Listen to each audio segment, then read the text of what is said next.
Alhaji Atiku Abubakar, the wife of the former vice president, Alhaji Atiku Abubakar Waziri Adamawa. The first thing I saw in him, this is a man I have never met before. I traveled. I was coming from Republic of Benin.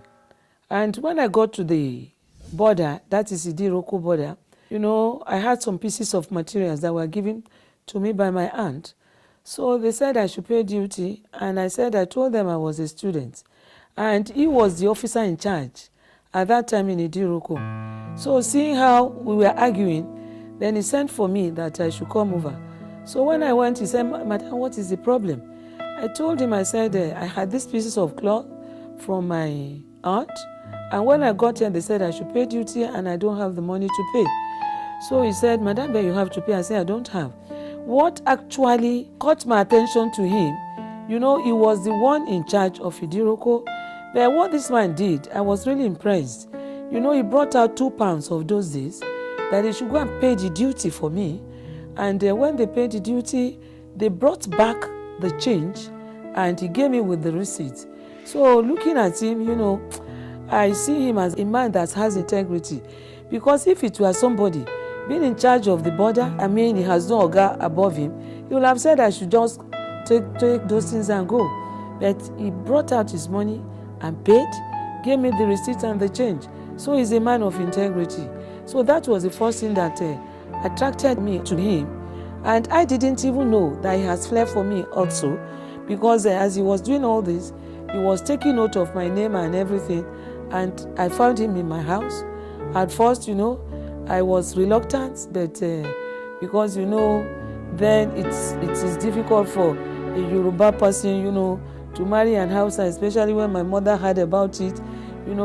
She never liked it, but eventually, we started loving each other, and then we got married. The rest is story. The first thing that attracted me to him is integrity. My husband, just like what I told you, is a man of integrity. I will not be surprised that one day, he becomes a president of this country. Because even when he was in school, he was the student union leader. He was the vice president of Babashege Olusegun Obasanjo. And while they were in office, he was in charge of economy. Like all this ICPC, EFCC, even the due process, he introduced it. Even MTN, it was during that time that Atiku introduced all this. So when Atiku is being elected, he's going to do more, because he has the business acumen. He's a businessman. He's going to make so much impact because he has come this way before, and he's even still going to do better. The qualities that will help him to become the president of Nigeria, first of all, is a detribalized Nigeria. He's not a religious bigot. He's a lover of people. He wants people very close to him. He wants the unity of Nigeria.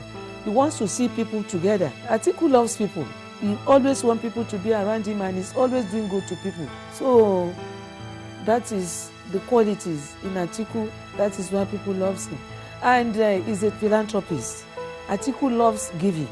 He loves giving, and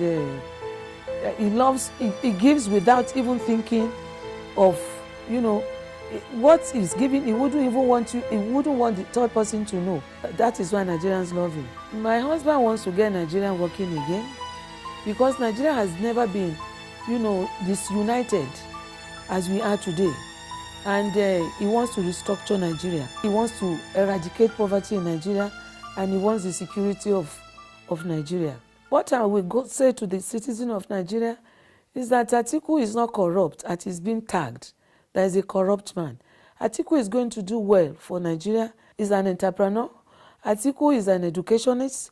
Atiku has worked in public and private sectors before, so he knows all the gimmicks. He knows all the rules. He knows all the intrigues of public and private sectors, because he's a very big businessman, and he has conglomerate of businesses.